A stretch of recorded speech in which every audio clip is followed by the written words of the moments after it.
नमस्कार छात्रों। आज हम भारतीय संविधान के विकास के बारे में जानने से पहले भारत में स्वाधीनता संग्राम जो लड़ा गया उसके एक पर्टिकुलर फेज गांधी युग के बारे में आपसे चर्चा करेंगे इस वीडियो में। छात्रों, पूर्व के वीडियोज़ में भी आपने देखा कि कैसे चरणबद्ध तरीके से हम धीरे धीरे स्वतंत्रता प्राप्ति की ओर अग्रसर हो रहे थे। संगठित रूप से 1885 में भारतीय राष्ट्रीय कांग्रेस नामक संगठन के ज़रिए हम सेट होते हैं, अपनी आवाज़ बुलंद करना शुरू करते हैं, ब्रिटिश संसद तक आपकी आवाज़ पहुंचने लगती है और इन सब की सबसे पहली विजय 1892 का भारत परिषद अधिनियम सामने आता है। एक समय के बाद भारतीय राष्ट्रीय कांग्रेस में जो वयोवृद्ध पुरुष होते हैं, जो मोस्ट सीनियर लीडर्स होते हैं, चाहे वो बदरुद्दीन तैयब जी है, चाहे गोपाल कृष्ण गोखले हैं, चाहे वो सर फिरोज शाह मेहता है, चाहे वो सर दादा भाई नौरोजी है, चाहे वो गोपाल हरि देशमुख है, चाहे वो रमेश चंद्र दत्ता है, तो ये सब जो उदारवादी लोग हैं ये बंगाल के विभाजन तक कहीं ना कहीं भारत के स्वाधीनता संग्राम को आगे बढ़ाते हैं। 1905 में जब बंगाल का विभाजन होता है तो ब्रिटिशर्स की सारी जो पॉलिसी है वो धीरे धीरे हमारे सामने और ज़्यादा अच्छे तरीके से उजागर होने लगती है और 1905 में आकर के 1907 में क्रांतिकारी और उदारवादी दो धड़े कांग्रेस में पैदा हो जाते हैं।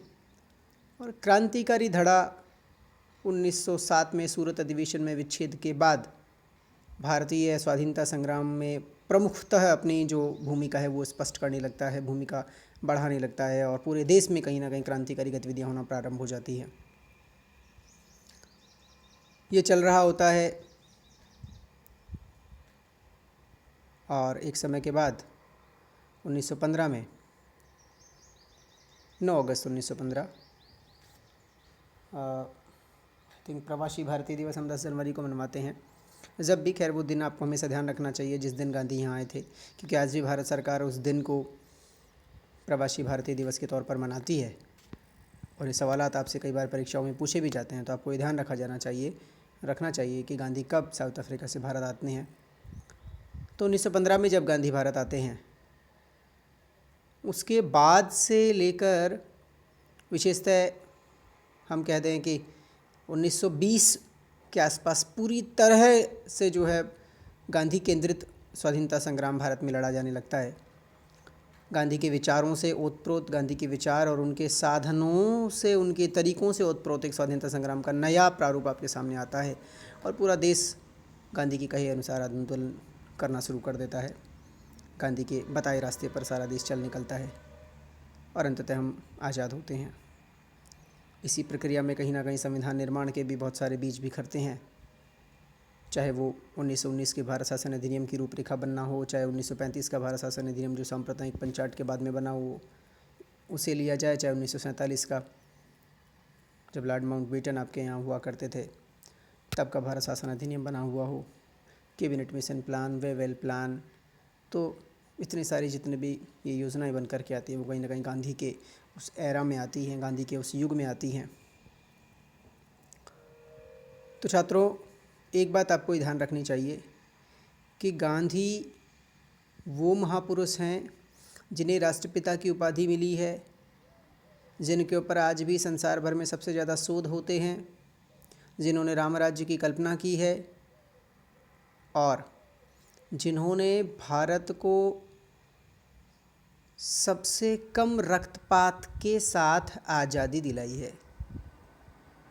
दे दी हमें आज़ादी बिना खड़ग बिना ढाल, साबरमती के संत तूने कर दिया कमाल। यह हम लोग बचपन से सुनते चले आ रहे हैं। बिना खड़ग आज़ादी देना बिना लड़ाई झगड़े की आज़ादी लेना, ये गांधी जी के अनोखे तरीक़ों की वजह से संभव हो पाया। बहरहाल हम गांधी के व्यक्तित्व कृतित्व के बारे में यहाँ चर्चा करने के लिए नहीं है। हम जो बात करना चाहते हैं वो ये कि गांधी साउथ अफ्रीका से भारत आने के बाद कैसे चंपारण में बिहार में, कैसे खेड़ा में गुजरात में, कैसे अहमदाबाद में मिल मज़दूरों के साथ गुजरात में किस तरह से आंदोलन करते हैं और कैसे जाकर के साबरमती में भी अपने आप को आश्रम में स्थापित करने के बाद वहाँ से भी आंदोलन को गति प्रदान करते हैं। तो गांधी के एरा में जो महत्वपूर्ण घटनाक्रम हुए, हम गांधी के युग में जो महत्वपूर्ण कार्य हुए हम उनके ऊपर थोड़ी सी चर्चा इस वीडियो में करेंगे। चंपारण का सत्याग्रह, खेड़ा का सत्याग्रह, ये दो बड़े सत्याग्रह, और एक अहमदाबाद का मिल मजदूर का आंदोलन तिनकटिया पद्धति के विरोध में किया गया। तो ये मिल के मज़दूरों के संबंध में हालांकि ये संघर्ष है अपने तरह के, स्वाधीनता संग्राम से इनका कोई ताल्लुकात भी नहीं है, लेकिन ये निश्चित तौर पे गांधी के लिए प्रयोगशाला के तौर पे काम करते थे। गांधी की ट्रेनिंग ये थी।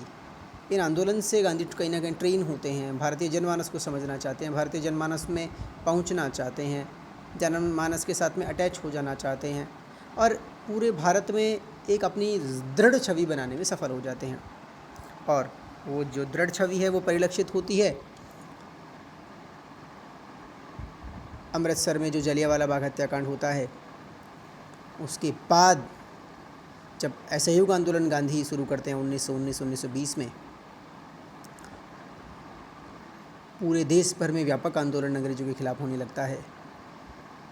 स्वदेशी वस्तुओं को एक्सेप्ट करना, विदेशी वस्तुओं का बहिष्कार करना, उनके प्रति असहयोग रखना, उनकी अदालतों का बहिष्कार करना, उनके स्कूलों का बहिष्कार करना, एक व्यापक कार्यक्रम इस आंदोलन का बनता है।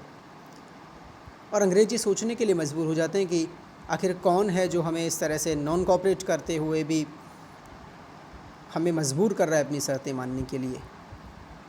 लेकिन विडंबना कि जो गांधी अहिंसा से आज़ादी चाहते हैं, उनके उस संघर्ष में 1922 में उत्तर प्रदेश में चौरी चौरा नामक स्थान पर एक बड़ी घटना घटित होती है। वहाँ 21 अंग्रेज सिपाहियों को थानेदार सहित जो है आंदोलनकारी जो भीड़ है वो थाने में बंद करके चारों ओर से घेर करके आग के हवाले कर देती है। तो वो हिंसा गांधी से बर्दाश्त नहीं होती और बहुत सारे लोगों के विरोध के बावजूद गांधी असहयोग आंदोलन को उस समय स्थगित कर देते हैं। एक बड़ा व्यापक आंदोलन अपना देशव्यापी रूप ग्रहण करने वाला, आगे बढ़ते हुए आक्रोश, जन आक्रोश खूब फैलता हुआ और उसको एक स्तर पे आकर के रोक देना। हालांकि गांधी के तत्कालीन साथियों ने, उनमें सरोजिनी नायडू भी एक हैं, सुचेता कृपलानी जो हैं, जेबी कृपलानी जो हैं, मोतीलाल नेहरू जो हैं, इन लोगों ने ज़रूर गांधी जी को कहा था इस बारे में कि आपको अभी एक आंदोलन एक तरफ़ा एक हिसाब से स्थगित नहीं करना चाहिए था। लेकिन गांधी जी ने कहा कि नहीं, मुझे मेरा मार्ग जो है वो अहिंसा का प्रिय है, मुझे हिंसा बर्दाश्त नहीं है, मैं हिंसा के साथ आज़ादी नहीं चाहता हूँ, और उन्होंने आंदोलन को स्थगित कर दिया। फिर कांग्रेस के खिलाफ एक स्वराज्य पार्टी बनाई जाती है मोतीलाल नेहरू की अध्यक्षता में 1923 में। 24 के बेलगांव अधिवेशन में गांधी फिर अध्यक्षता करते हैं कांग्रेस के। 1925 में भारत में कम्युनिस्ट पार्टी ऑफ इंडिया की स्थापना हो जाती है। 27-28 के बाद में कहीं एक मिशन जो है वो आता है भारत में, जैसे आप साइमन कमीशन के नाम से भी जानते हो। ये साइमन कमीशन वो है जो 1919 के अधिनियम की असफलताओं की जांच के लिए भारत आया था। साइमन कमीशन के ख़िलाफ़ गो बैक साइमन के नारे लगाना, लाहौर में लाला लाजपत राय, इधर महाराष्ट्र में बाल गंगाधर तिलक और अलग अलग अन्य जगहों पर इसके खिलाफ़ जो है आंदोलन होते हैं। काली पट्टी बांध करके इस मिशन का, जो मिशन कैबिनेट मिशन, वो साइमन कमीशन जो भारत आता है उस कमीशन का विरोध किया जाता है। और इन सब के बाद 1930 लाहौर अधिवेशन, पूर्ण स्वाधीनता की पंडित जवाहरलाल नेहरू के द्वारा घोषणा कांग्रेस के अधिवेशन में, और 30 से ही सविनय अवज्ञा आंदोलन, मार्च का महीना, दांडी यात्रा महात्मा गांधी की साबरमती आश्रम से अपने 79 कार्यकर्ताओं के साथ में। तो और किस तरह से इसको नाम दिया जाता है सविनय अवज्ञा, विनय के साथ हम अवज्ञा करते हैं कि आपके इस कानून को नहीं मानेंगे। और ऐसा करते हुए सबसे पहले नमक कानून तोड़ना, दांडी मार्च, आप याद करें दांडी मार्च या दांडी यात्रा, तो ये सविनय अवज्ञा आंदोलन भी अपने आप में एक बड़ा आंदोलन इस दृष्टि से होता है। अब इस आंदोलन से घबरा करके सांप्रदायिकता जब भारत में फैलाने में अंग्रेज सफल हो जाते हैं, उसके बाद एक कॉन्फ्रेंस ब्रिटेन में बुलाई जाती है जिन्हें गोलमेज सम्मेलन के नाम से जाना जाता है। तो 1930 में सविनय अवज्ञा आंदोलन गांधी शुरू ही करते हैं कि गोलमेज सम्मेलन का वहाँ आगाज़ हो जाता है, और प्रथम गोलमेज सम्मेलन में गांधी हिस्सा लेने के लिए नहीं चाहते हैं। 1931 में द्वितीय गोलमेज सम्मेलन होता है, और तब कहीं गांधी और अम्बेडकर के बीच में पूना पैक्ट या सांप्रदायिक समझौता जब हो जाता है, तो पश्चात गांधी जो है गोलमेज सम्मेलन में शामिल होने की अपनी अंग्रेज़ों की बात को मानते हैं और गोलमेज कॉन्फ्रेंस में जाकर के पार्टिसिपेट करते हैं, भाग लेते हैं। पुनः वहाँ से लौटते हैं, उनकी बातें जब नहीं मानी जाती ब्रिटिश सरकार के द्वारा, तो पुनः सविनय अवज्ञा आंदोलन 1933 में आकर के वापस छेड़ देते हैं। उनको पकड़ लिया जाता है, जेल में बंद कर दिया जाता है। आंदोलन को भूमिगत तौर पे काफ़ी लोग सक्रिय रूप से संचालित करने लगते हैं, लेकिन तब तक आंदोलन एक लंबा समय चूँकि प्राप्त कर चुका होता है, इसलिए आंदोलन की गति बड़ी कमज़ोर हो जाती है, और इस गति के कमज़ोर होने का परिणाम ठीक नहीं होता। ये सोचते हुए गांधी इस आंदोलन को भी वापस ले लेते हैं। समय आगे बढ़ता है, 1935 का भारत शासन अधिनियम बन करके आता है। 1936 में भारत शासन अधिनियम 1935 के अकॉर्डिंग जो असेंबलीज़ बनी उनके इलेक्शंस होते हैं। उन इलेक्शंस में कांग्रेस को भी सीटें प्राप्त होती है, मुस्लिम लीग को भी सीटें प्राप्त होती है। तो 1939 में जो है कहीं कांग्रेस के जो चुनिंदा प्रतिनिधि हैं वो प्रतिनिधि संस्थाओं का बहिष्कार करते हैं। ऐसी स्थिति में मुक्ति दिवस के तौर पे मुस्लिम लीग जो है वो मनाती है 1939 में। फिर इसी तरह से स्वाधीनता संग्राम की कड़ियाँ जुड़ती चली जाती हैं, आगे बढ़ता है।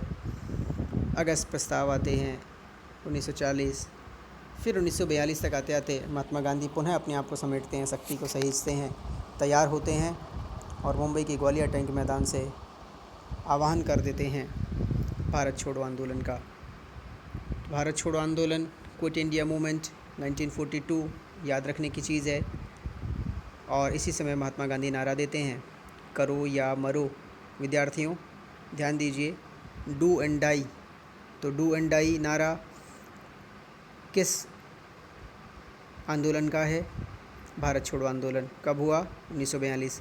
ध्यान दें, गांधी जी को हम लोग जब पढ़ते हैं तो खासकर इनके 3 मूवमेंट्स को पढ़ने की कोशिश रहती है।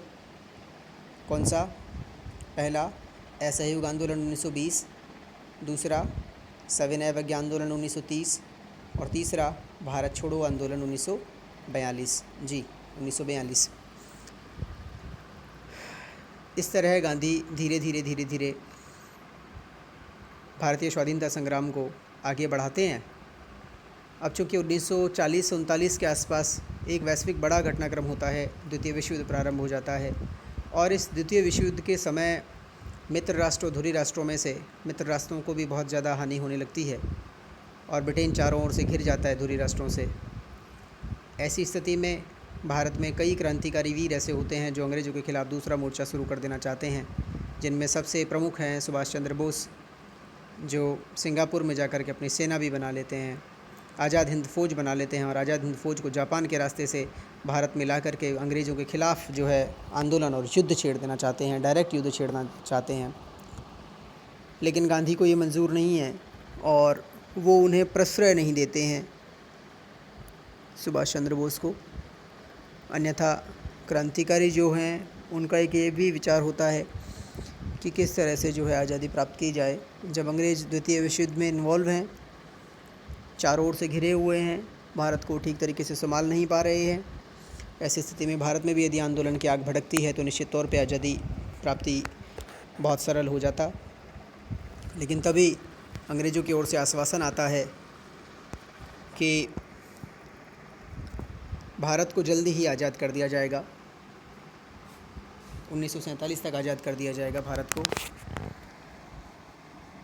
तब ऐसी स्थिति में 1942 में भारत छोड़ो आंदोलन के बाद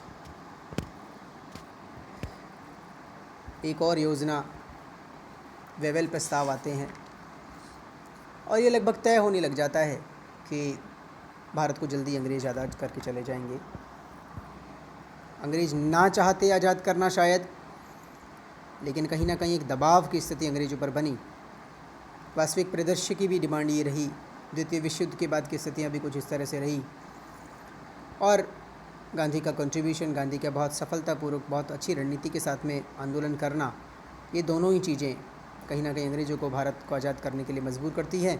और 1947 तक आते आते 1947 में कैबिनेट मिशन प्लान, 46 में कैबिनेट मिशन प्लान और भारतीय संविधान निर्मात्री सभा के गठन से संबंधित जो ये प्लान है ये पेश किए जाते हैं और तत्पश्चात संविधान का निर्माण भारत में होने लगता है। विद्यार्थियों, निश्चित तौर पे हमें इन तीनों बड़े मूवमेंट्स को जो गांधी के द्वारा संचालित किए गए याद रखना चाहिए। कैबिनेट मिशन में क्या, कैबिनेट मिशन के प्लान में कौन कौन सी महत्वपूर्ण योजनाएं हैं या कौन कौन सी बातें हैं, वेवेल योजना क्या थी, वेवेल योजना में कौन कौन से महत्वपूर्ण बिंदु हैं, इनका भी हमें अध्ययन करना चाहिए। अगले वीडियो में हम लोग कोशिश करेंगे कि भारतीय संविधान निर्मात्री सभा के गठन पर, उसके संगठन पर और भारतीय संविधान के निर्माण की प्रक्रिया पर हम लोग चर्चा करें। अध्ययन यूँ ही आप करते रहिएगा। धन्यवाद।